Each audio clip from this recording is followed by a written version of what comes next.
that will hook up to the amp because I can't hook the cable up to the speakers as they suggest. Aperion suggests that you take the speakers, the plus and minus, and hook them up to your speaker plus and minus. But I can't do that with the Altec, so I'm still using the old crossover. So they can only take a pin connector. Therefore, I got a 10-foot pair of 10 gauge speaker wire and connected it up directly to the amp, which the amp is more than capable of taking spades and banana plugs. So these are banana on here, banana on the amp, hooked them right up. There are a few differences that this is 96 dB, but they are 6 ohm versus these are 8 ohm.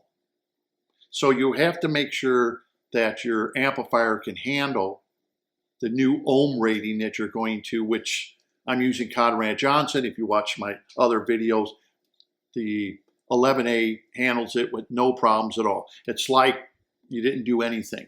So once I hooked it up, I didn't use the most expensive wire out there, but I did use good wire, not the most expensive. Like I said, not Kimber wire.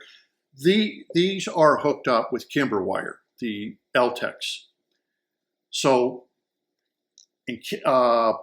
before I get into the review now of this, I want you to understand, because if you're watching this, you may say, well, I'm going to run out and I'm going to get some of those. This guy has a pair of Altecs and now he has a 3-way Altec. That's what I've always wanted. That's what I've wanted for 47 years. So I'm sure there's lots of people out there saying, I'd like to have a 3-way speaker, horn speaker. And if this, before you run out, watch my other 2 videos and see the equipment. I'm not using cheap equipment. I'm using all top of the line Conrad Johnson. I'm using top of the line silver Kimber cable. The speakers have been modified. I'm a mechanical engineer. I am an aerospace mechanical engineer. I go into great detail how these have been modified. The internal wiring is all Kimber 4TC wiring. So what I'm hearing, and if you hurry up and run out there and say, oh, I could buy one of these super tweeters and have a 3-way Altec, I don't know. I'm just being honest with you. These have been modified. The cabling is top of the line cabling. The equipment is top of the line, circa 1998 Conrad Johnson. The preamp is a Premier 10. The only way Conrad Johnson can make a better preamp than a Premier 10 was to make the Art preamp, which cost $14,000 when they came out with it, just to try to beat the Premier 10 on how the Premier 10 sounded. It's a beautiful preamp, the Premier 10. All old school, no remotes, people. This is all old school stuff, beautifully made equipment and sounding equipment. To this day, I can't really say that I hear systems that outbeat this old 47-year-old technology or the 1998 technology of the Conrad Johnson. I can't really say I hear better. I hear different. And if something comes up with better soundstage or something, the price goes astronomically. You have new speakers out there, new speaker manufacturers out there. The speakers are getting quite expensive. The Egger horns, I remember when they came out, they didn't sound as good as these Altecs. And they were expensive. They are all made out of wood. So just because a speaker is made out of wood and the price starts jumping up, doesn't mean they sound better. They may do, as they say, the carnival tricks of better, deeper sound stage. But I'll give you a hint of what I'm talking about now with the super tweeter. I put these super tweeters on, dial down the horn to about 9, and I still got all the detailing because this is also bringing out from 8,000 on up. Plus, it adds a little more. They're right at the very corner, which is horn and stuff, and the speaker is a little back, so these are sitting at the corner like you would a normal speaker. That's where I found they sounded best. And at the 8,000, piece of cake, set them up 8,000. The only thing you have to do is make sure you dial in the horn by using a decibel meter, and you'll find out that this and the horn will marry together. So once you have those married together and homogenized, so when the horn goes up to 100 dB, these are going to be at 100 dB. And the horn's going to be at 100 dB. And if you walk away and let's say it's only 90 dB, then this will be 90 dB. So they're married together, luckily because of the potentiometer that's behind this speaker. So I'm just letting you know, the equipment is not just normal equipment. So as I started doing tests on this, believe me, I tried every audiophile CD and record on these that you can imagine. Turned them on, turned them off, turned them on, turned them off. Went through a lot of work to see if I can't, well, I guess what I'm going to try to say is I've been in this business a long time, and I've seen guys buy new equipment, and they turn out to be nothing but the emperor's new clothes. Guys buying new equipment, they've already convinced themselves that I bought this expensive equipment, it sounds good. And they listen to it and, oh, it sounds great.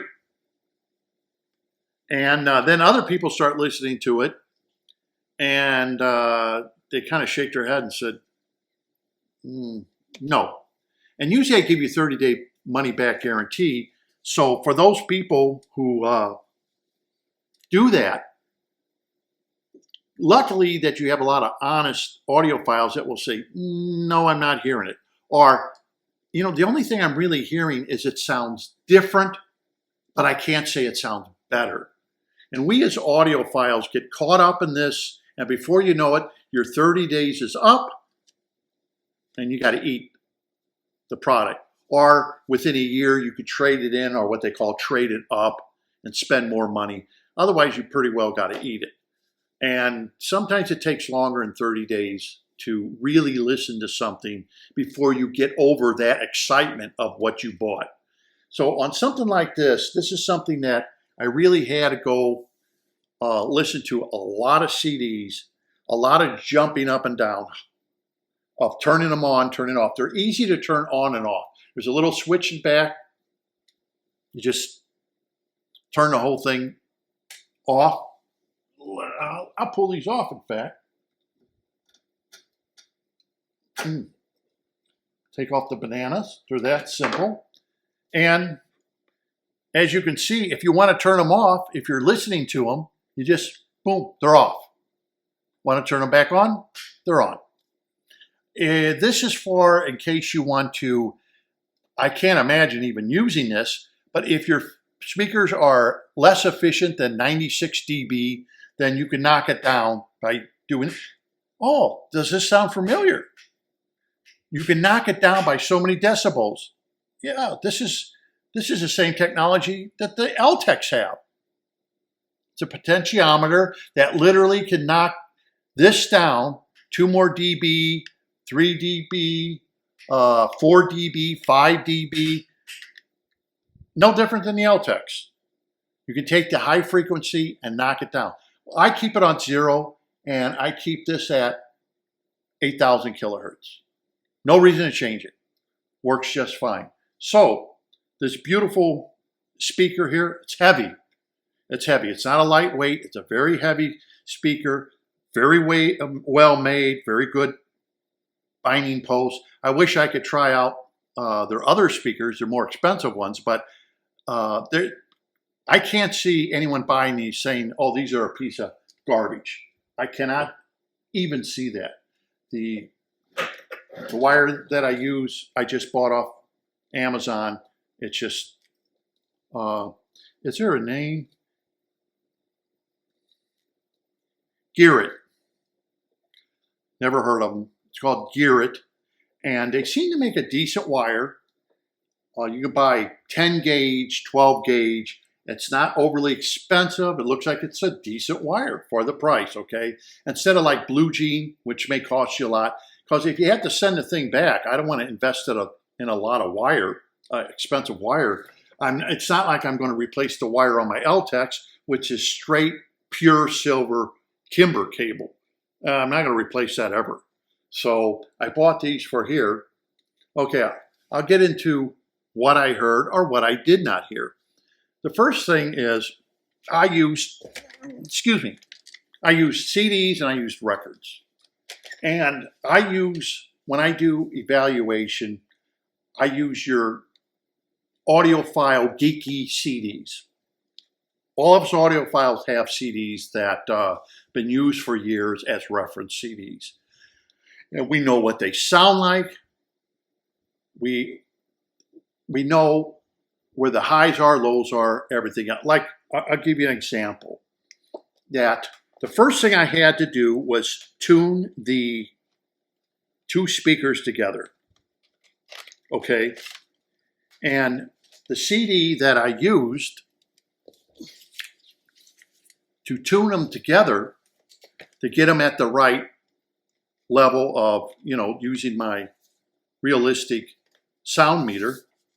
And so I used the Telarc Henry Mancini CD.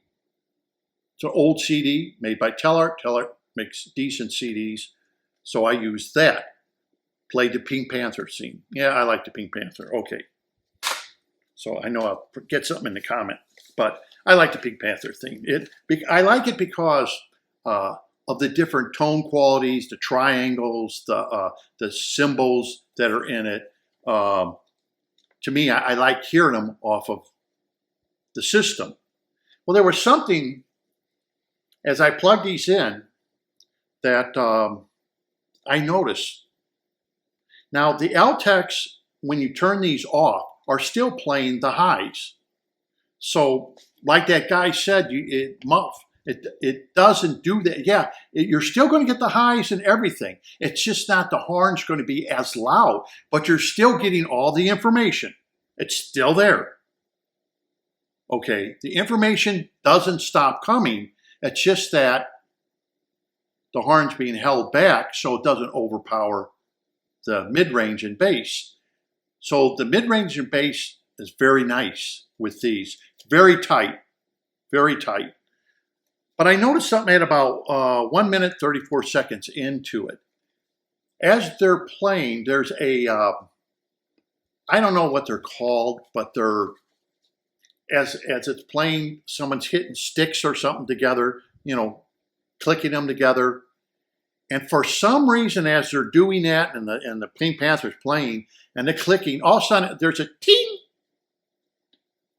Someone must have hit the triangle by accident, or was that in the part written into the music to hit bing like that? Well, it's there with the Altec, but you'll gloss over it because it is so fast. It only lasts a millisecond. You'll hear this ting, but once you put this in, then you hear this ting. You'll hear it louder. You'll hear it because it extenuates that high frequency that you, all of a sudden it's like, what? And then I played it over again. See, this is the reason it takes so long. I played it over again. I heard it again. It sparkles. It's like, wow. Is that something new? Was it not playing before? No, pulled it out, played it. This time I listened, there it was.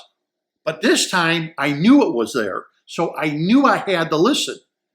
But there it was.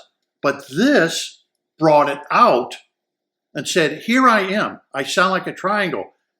Somebody must have hit me by accident, or I don't know if it's in the music score, but there it was.